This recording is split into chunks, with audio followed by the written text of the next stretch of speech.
Hello, this is Shan Chandrasekhar welcoming you to another delightful special on our program.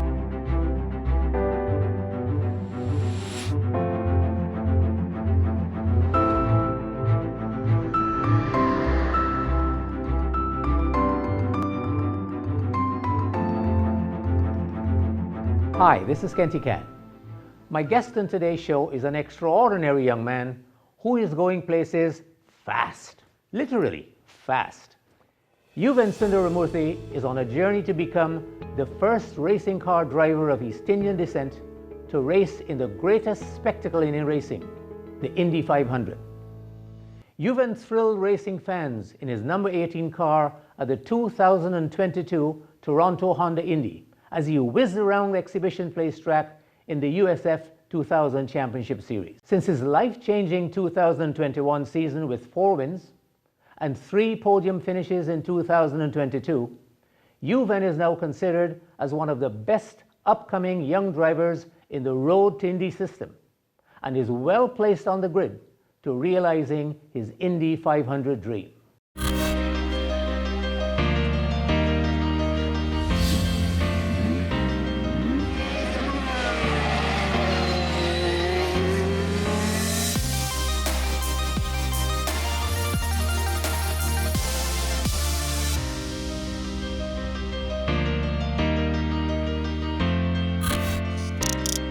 Yuven, welcome to the show. It's a real pleasure to have you on.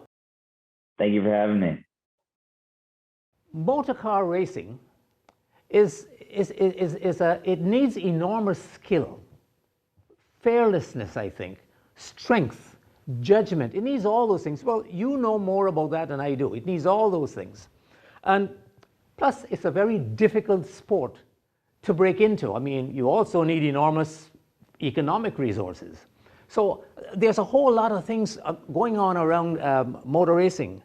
My question then is right at the beginning is, how did you choose, or why did you choose motor racing as your sport when you could have chosen, shall I say, an easier sport like baseball, basketball that I know you love, or as a South Asian man, cricket even. So how did you get into motor racing, a tough sport? The whole story started back in 2010, I believe, 2011. I used to live in Shanghai, China, and there's a Formula One racetrack about 30 minutes from where I used to live. So one day my dad asked me, he said, do you want to go to a race? You can go to a MotoGP race, a Formula One race, or a rally race. I said, okay, let's go to a Formula One race. We went, immediately loved it, immediately fell in love with the sport. And we went and asked around, how do I get into it? And there's a go-kart track right there. So started driving there, never actually raced in China, but I would get off from school, go to the track and do some laps. My instructions and teaching were fully in Mandarin. So that was an interesting experience, but I fell in love from there and kind of continued on.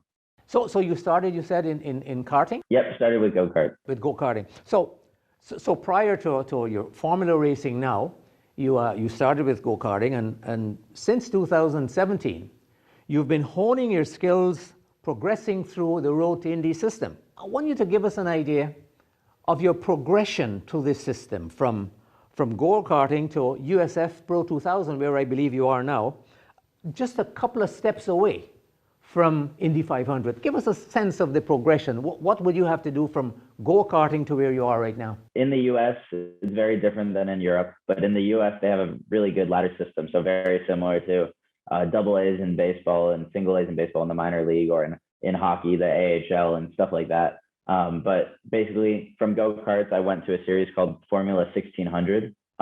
So that's a slower car, no wings, no downforce.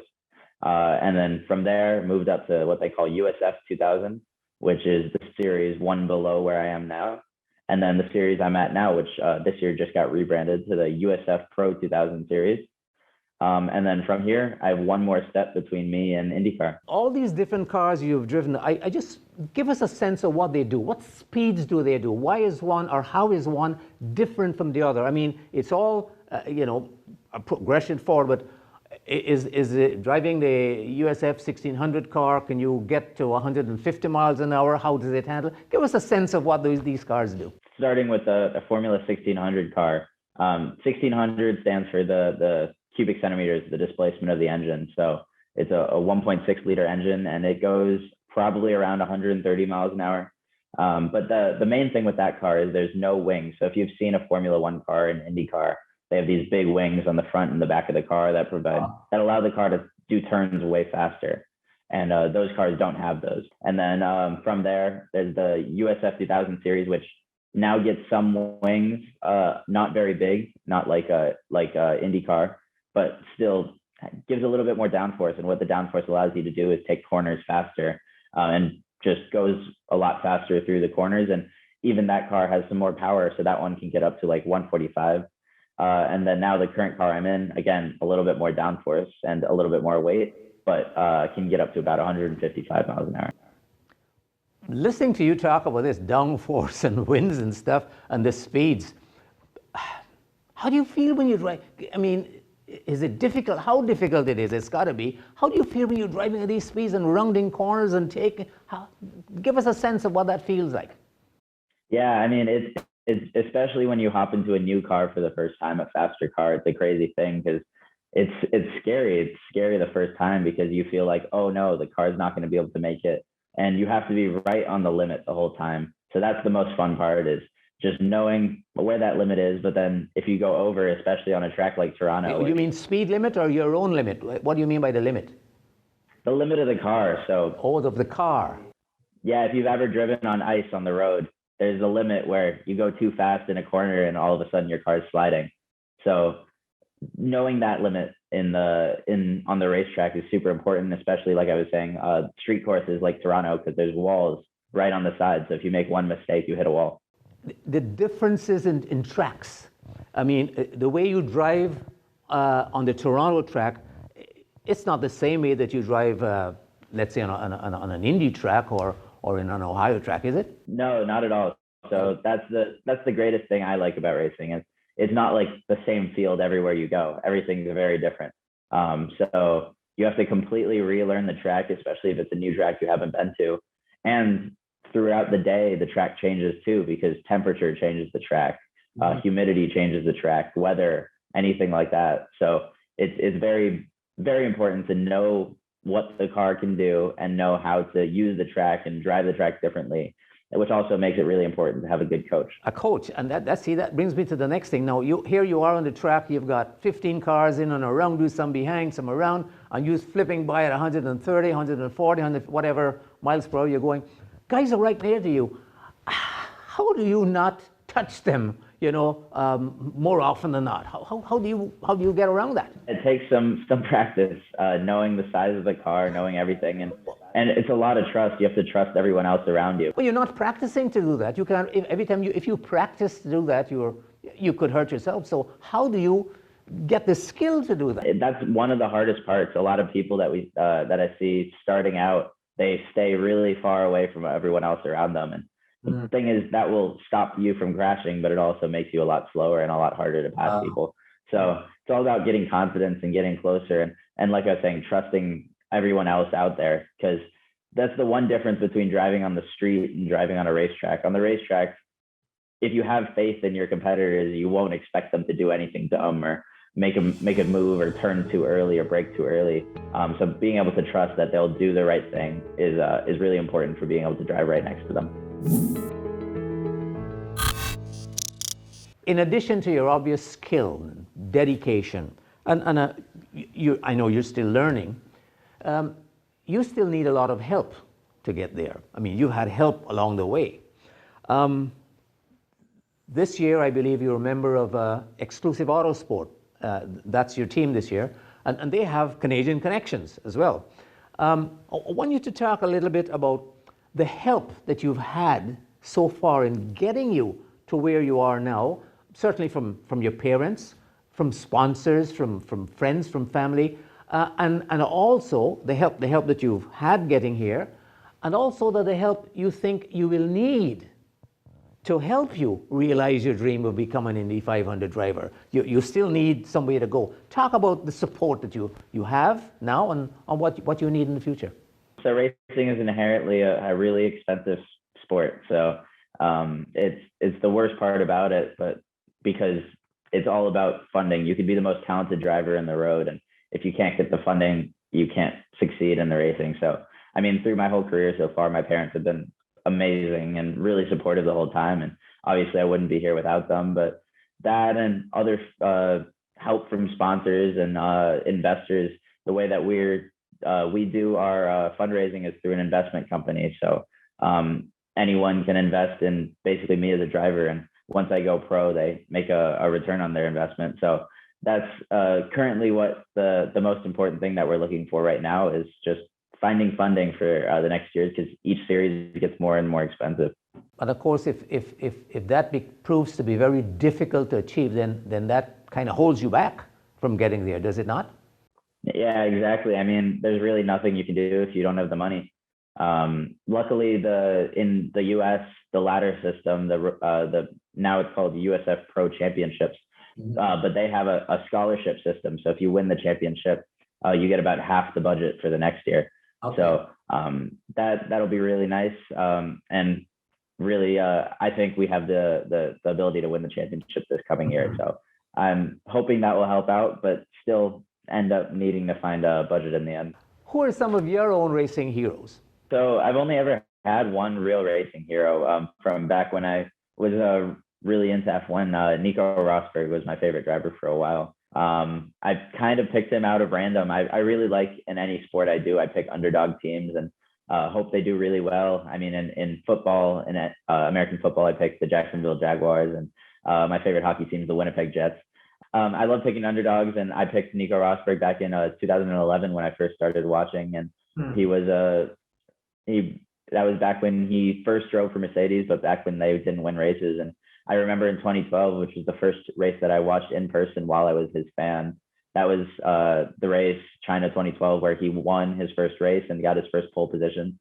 So that was a pretty cool thing. I was like, it was an experience unlike anything else, because no one else was a fan of him, and I was there and watched him get his first win and his first pole position. And I remember there was a Scottish person next to me who, at the start of the weekend, he asked who I'm supporting, and I told him Nico Rosberg, and he said, why? And then I remember at the end of the weekend when he won the race, I turned to him and I said, that's why. So that's a pretty good memory of mine, and I'm hoping one day I can have the same influence on someone else. You obviously love this sport. You're learning, you're good at it, you've been a winner, and this is why you are where you are now.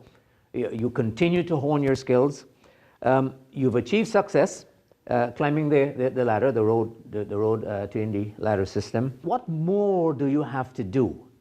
You know, in the next, I don't know, 3 to 5 years, you'll set your time. What else do you have to do? What have you got to continue doing to get to drive in the Indy 500? Pretty simple, really. It's do well, win races, and then keep fundraising. That's really the pattern to racing.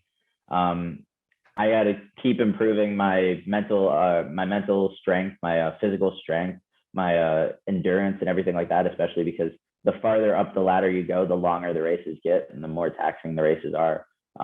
So just kind of working on myself, working on everything, and then trying to find some money while we're at it. You touched on something a moment ago, and that's strength. Me, just a casual observer of the sport, I mean, I followed it as a sports person. One of the things I thought that, well, let me put it this way. Some people think, well, to be a racing car driver, you sit in the car and you drive fast around the track. But for the distances you have to be strong. You have to have physical strength, don't you, in order to do that. So what's part of your training regimen like? Do you go there and do some weights and get yourself strong? What kind of training do you put in for this? None of the series here really have any sort of power steering. So all of the steering is completely done by the strength of the driver. So it gets really taxing, especially on tracks without long straightaways, so you don't get a rest. And also the brake pedal, no assisted brakes. So it's you got to hit hard. Exactly, and you have to hold it there.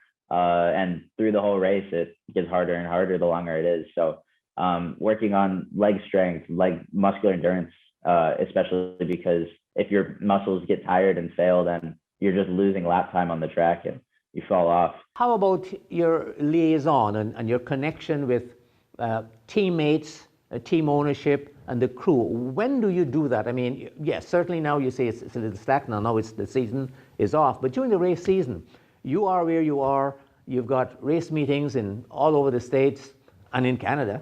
How do you liaison with them? How do you communicate with them? How do they say to you, well, you've been working in this car right now. It can do so many miles an hour, but you've got. How do you do that? Almost all of that takes place completely at the track. I mean, it's at the track. Yep, because there's no like basketball court, local place like that I can go to practice racing. Really, it's just the simulators and stuff like that, which aren't the most accurate.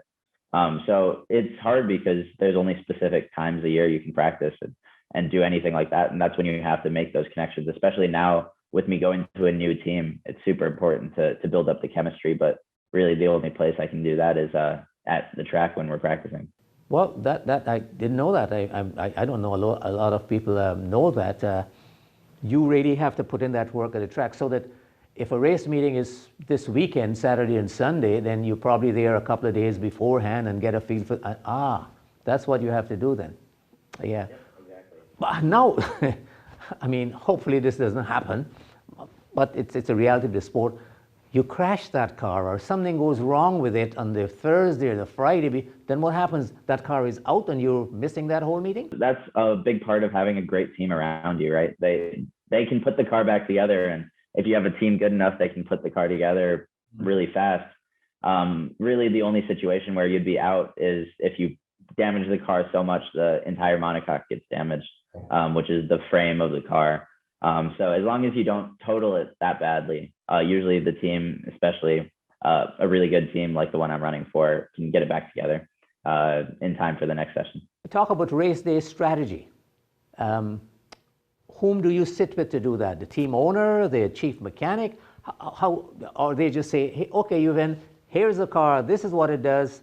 You go and practice with it and you determine how you're going to drive it and for the next race, which is 50 laps or 20 laps or whatever it is. How do you determine strategy? Yeah, so that again comes back to chemistry. The engineer is what we call the main person who works on the car, sets up the car and determines all of that. And having trust between the driver and the engineer is super important, because it's like a coach not trusting a player. If the coach doesn't trust the player, they won't give them playtime and they won't give them the position that they want. So kind of knowing and having faith that the driver will help the engineer make the right decision, and then the driver trusting the engineer that the engineer will make the right decision. When I sit and watch motor car racing, I'm thinking about the kind of communication from the pit to the driver. And if you have another teammate, and sometimes there are three, members of the same team, are the instructions coming from the same person in the pit to the driver, or do you have different people talking to each of the drivers and with different instructions or different information? It depends. Some teams have multiple engineers for each driver. Some teams have the same one. Some teams have driver coaches and stuff like that. So it really depends on what the situation is and what the driver needs to know. Obviously, there's a great degree of danger associated with this sport. Drivers, like yourself, you don't think about that. That's what you love to do. How do you deal with that? Do you think about it every so often, or when you're in the car, the speed? And if you do, how do you deal with that? Do you deal with it then, or do you deal with it before, and so on? Does mom say, Yuven, why are you doing this? Tell me about that. I mean, it always comes up. Obviously, it took a while for my mom to be comfortable with it. My aunt still refuses to watch any videos, even if she knows what happened, because she's so worried. But I mean, it also comes back to seeing like big crashes in cars like these where they walk out like 5 seconds later with no injuries. It's trusting the safety in the car and all the advancements that have been made since the old days where people would die all the time. And I mean, I have faith in the car. I have faith in the engineering and everything like that. And I have faith in the team to build a safe car. So obviously there's that danger, but there's danger with every sport. And my dad always makes fun of me that I've never done a sport where I don't have to wear a helmet. So I love snowboarding. I love playing hockey. I love doing stuff like that. So lacrosse and there's always a danger of involved around it. So it's kind of part of the deal. Do you talk and do you understand the language of the engineers in the pits? So when they say to you, I don't know, easy things, number 4 plug isn't firing as it should, do you kind of understand that? And in return, can you say to them, I think the clutch is sticking or whatever? Have you got that kind of knowledge? Yeah, so that's a big thing. Some drivers choose not to. Some drivers choose to stay away from the engineering side of things.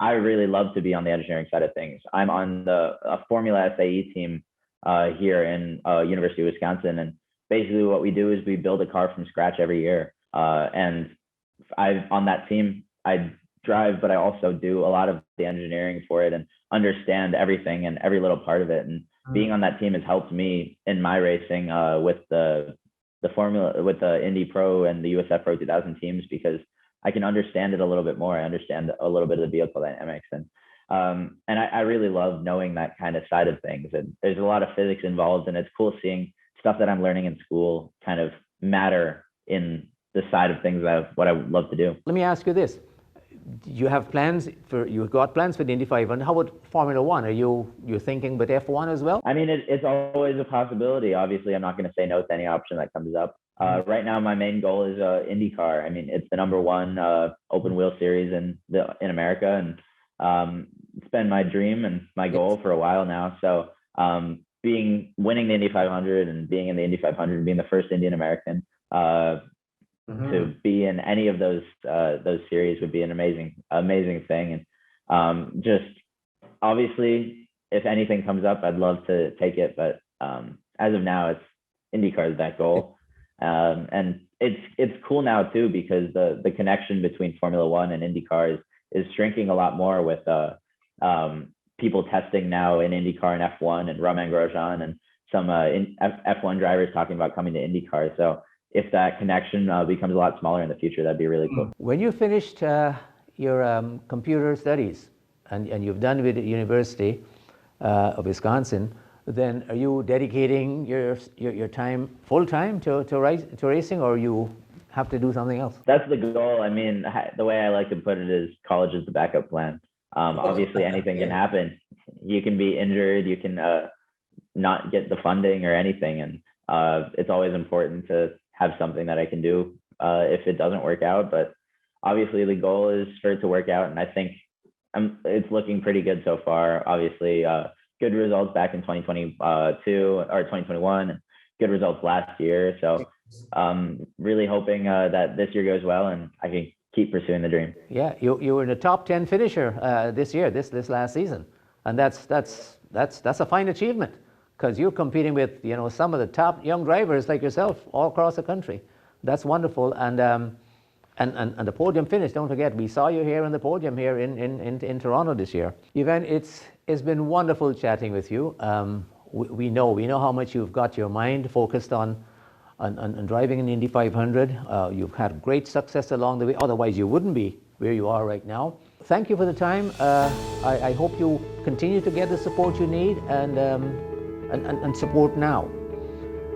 All the best to you, my friend. And thank you for having me. We'll see you on the track. Checkered flags, here I come.